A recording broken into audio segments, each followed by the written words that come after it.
I restarted collecting Nintendo 64 because I absolutely love the console. And in the last year, I went from 80 games to 180 games.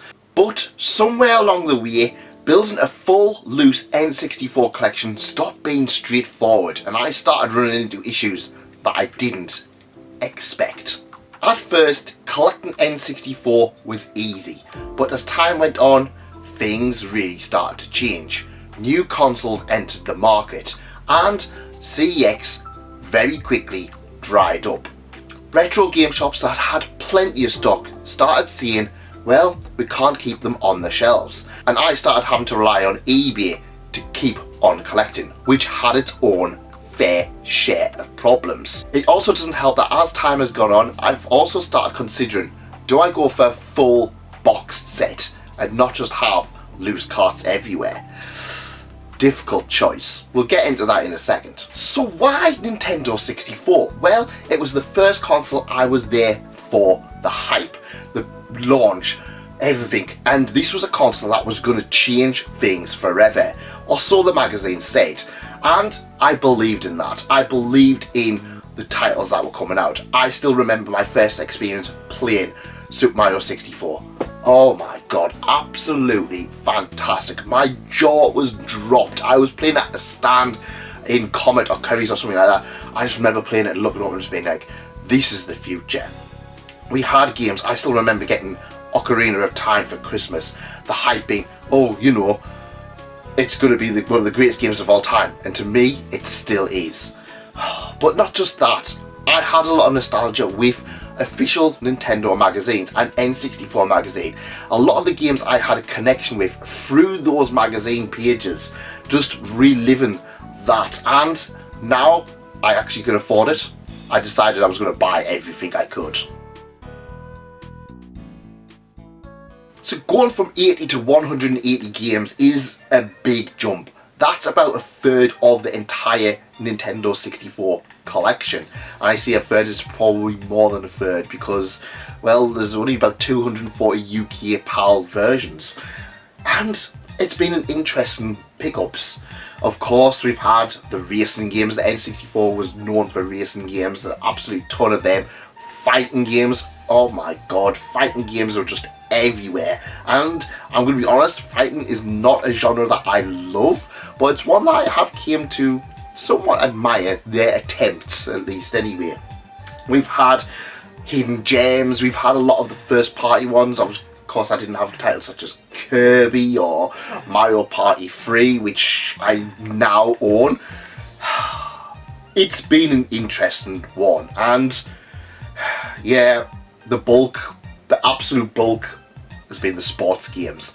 The sports games that I don't really have any interest in really deep diving into, but for a full loose collection, they're a significant amount. So there's been a few things that have kind of pushed me back in getting collecting. I wanted to have a full set. Now the first thing is, well, I started a YouTube channel which obviously includes going out and buying games. So when I was just buying stuff on eBay, then it was just like, oh well, I need to have the visual narrative and stuff like that. I need to start being able to find stuff, and yeah, of course that means I'm relying on what I can see. The other thing is that, well, when you're at 180 and you've got about 60 games left, including some titles that are not easy to find or easy just to import them, I mean, it's less likely you're going to find something you actually genuinely need. Another thing is that I became a little bit more of a condition snob. As things have kind of went on, obviously I was just like, oh well, I need to upgrade them and stuff like that, and I'm like, well, I want to have a good enough condition. At first, when I first started collecting them, I think I got a few like yellowed carts and stuff like that, and I was just like, oh, you know what, they're cheap. Now I'm like, oh, yellowed, and it's like, because I'm at the end, I'm like, well, I'd rather just pay the extra and get a nice enough condition, if that makes sense.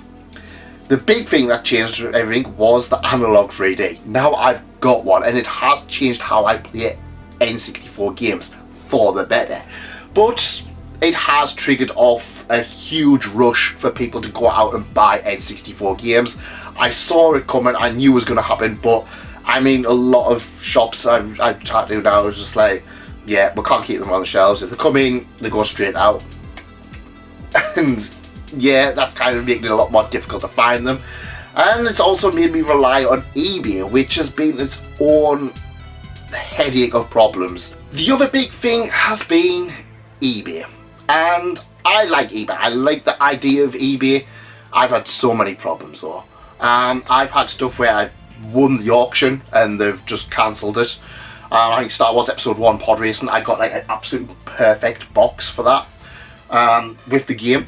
And I won it, I think it was like £15 or something. It was cheaper than you would expect, but not cheap enough that it was kind of like they would get more for selling it on CEX. I think there was more than what they would trade in. So I was just like, oh yeah, it's fine. Then they were just like, oh yeah, it's sold elsewhere. I was like, you've got it on as an auction. I've had stuff where they've just cancelled it. I've had stuff where they've not sent it out. I've had a few good scores, like the Hercules one, I got that, and stuff like the Worms, Armageddon and the Wipeout, I've had really good scores. When it's been good, it's been absolutely fantastic, and I'm always on the lookout. I'm finding a lot of very damaged boxes being put on eBay, like boxes where I think CEX would always reject them, and they've been put on for like higher than what CEX would charge for them, which is, yeah, try and get as much money as you can. I can't fault that. It's just very frustrating from my side when I'm trying to get something that looks decent, don't mind paying a bit extra, and you're just like, oh yeah, this game sells for like 20 quid on CEX box, but I want 30 quid, but the box is absolutely damaged, and I'm just like, yeah. I've had a game come covered in feces. Yeah. I can't remember which game it was. I opened the bag and it absolutely stunk, and I was like, rubber gloves straight away. I looked at it, I was just like, that's going straight back. I was just like, and that wasn't what it looked like. I've had people switch cartridges. I've had people switch the insides of cartridges. I remember buying, I can't remember what it was. It wasn't an expensive game. I think it was 007 World Is Not Enough, and they swapped it with like F1 Racing, and I was just like, this game's like £12 anyway, and you swapped it with like a £3 game. I was just like, why? I've had fakes being sent out, all kinds of problems. I like eBay, but honestly, it's just so infuriating. When it's been good, when you've seen it's literally came from a collector, I always appreciate it. There's been so many problems otherwise. I've had games just not work as well. It's just so frustrating that I try and avoid it. At least CEX, I feel like they kind of try and keep some of the good stuff. They do reject stuff if it's like damage and stuff like that. So yeah, but it's not great either way. So while we're here, just want to remind you, if you like this kind of content, leave a like and consider subscribing to the channel. It's absolutely free, and it really helps out the channel more than you might think. And let me know in the comments, what N64 game do you want to give a shout out to? Might be a popular one, it might be one that's, you know, isn't quite as good, but you want more people to try it out, or even just shout out at how much you hate Carmageddon 64. Now, the great thing about the Nintendo 64 is that it has plenty of games, and I'm going to be honest here, I'm going to say it has plenty of games, because I know there's people who go around saying, oh, it's only got 10 good games, and I genuinely think that's a lie. I can think of probably at least 30 games, at least off the top of my head, that are worth playing. But let's have a look at a handful. Of course, the big one here, it's Mario 64. And I recently went back and completed this. Something I'd never actually done in the past. I'd always gotten so far and just struggled with it. I sat down a few weeks ago and I was just like, you know what? I'm going to beat Mario 64. And honestly, it is still one of the greats. I went from Astro Bot on the PlayStation 5 to this, and it's amazing how well this holds up in the modern day. Absolutely fantastic game. It is the genre-defying game for 3D platformers. It is really. It's like, there have been other games since, there have been other games that you could argue are better.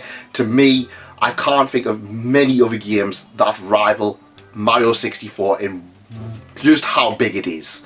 Of course, the other game that we're going to talk about is Ocarina of Time.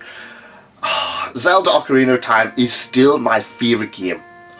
It's tied with Majora's Mask, but I think that this one just did that little bit more, that gives me that little bit extra.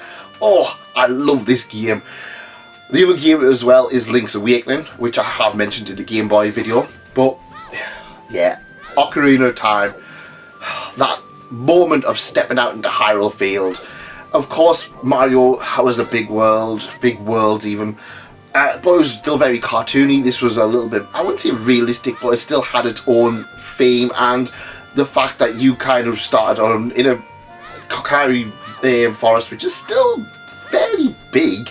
We went through that Deku tree, and then we opened into that massive open world, at least at the time, of Hyrule Field, which you look back at it, yeah, it's fairly empty, but the amount, this was a game where I think it wasn't difficult enough that you would sit and struggle with it, but I think it was difficult enough that as a child you could still feel accomplished by beating it. There was so many moments in here where I just kind of was like, I was really chuffed to just get through it. Even like stuff like that people who consider it easy, I struggled on Jabu's belly for some reason. But it was one of those games I beat it and I was just so satisfied, and I think that is part of the nostalgia as well. Because I had access to the Nintendo 64 library, one of the games I got growing up, and I remember buying this in BDs in Blackpool because I'd never seen it before. I remember getting good reviews. It's a game that not enough people talk about. Mystical Ninja Starring Goemon. And this game introduced me to Japan weirdness. Now, of course I knew obviously Nintendo came from Japan and stuff like that, but I don't think there was a thing that kind of sucked me in as much as Mystical Ninja did. Of course, this introduced me to stuff like yokai, anime openings, over-the-top comedy that just doesn't necessarily work, but also is still very hilarious as well. This is one of those games where it's just an absolute joy to play, and yeah, it evolved from strange Japanese thing to beloved childhood memory. If I hadn't played this, I can't imagine I would have gotten into stuff like anime as a whole, especially like a lot of the wacky anime. This is one of those ones where it just was such a fun game and doesn't get nearly enough love. This game I'm currently playing through, and honestly, it's an absolute blast, pun intended. And it's a game that I come back to time and time again because I don't think I've played anything quite like it. Blast Cores. So the plot of Blast Cores is that there's a missile carrier just kind of going in a straight direct line, and you have got to demolish everything in front of it.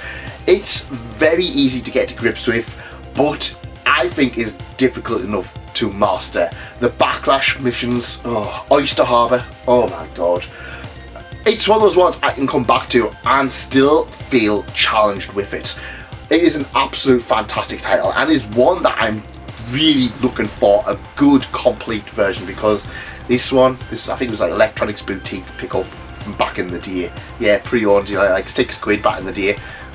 Yeah, I want a full version of this because this is a special game, and I think more people need to try it out, because this was a comment recently on Reddit. What are your nearly perfect N64 games? Mario 64, Ocarina of Time, Blast Cores.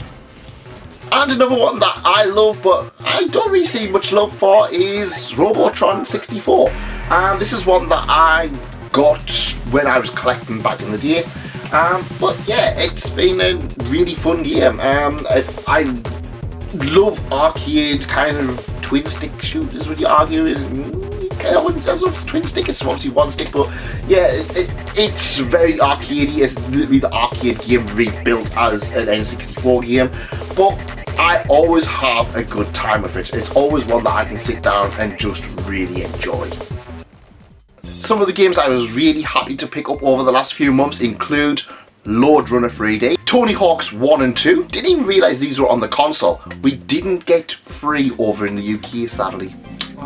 Duke Nukem 64, Hercules The Legendary Journeys, and I got this for a good price, one of the hardest games to find on the console. I also started buying some key titles as boxed, including Rush 2049. This I believe is still the most expensive N64 PAL UK game. I believe PAL in general might be snowboard kids too at this point. I also got a very, very nice conditioned copy of Worms Armageddon. Not nearly as rare as the US counterpart, but still getting a really nice condition in this condition, I'm really happy with that. And another one, a game that I think is synonymous with Sony consoles, is Wipeout 64. And again, it's another fantastic one. So yeah, collecting Nintendo 64 has been a fun challenge. Honestly, it's a console that I love so much, and it's so nice to be able to get so many all these games I remember seeing in magazines all these years ago. Games I just never tried: Hybrid Heaven, Worms Armageddon, Wipeout, even stuff like Hercules and Blues Brothers, where I was like, are they as bad? Is Superman as bad as people see it is? It's nice to be able to kind of just go yes or no. And I'm just enjoying playing them. I'm just really enjoying being able to sit down and play a lot of these games as well, for better or for worse.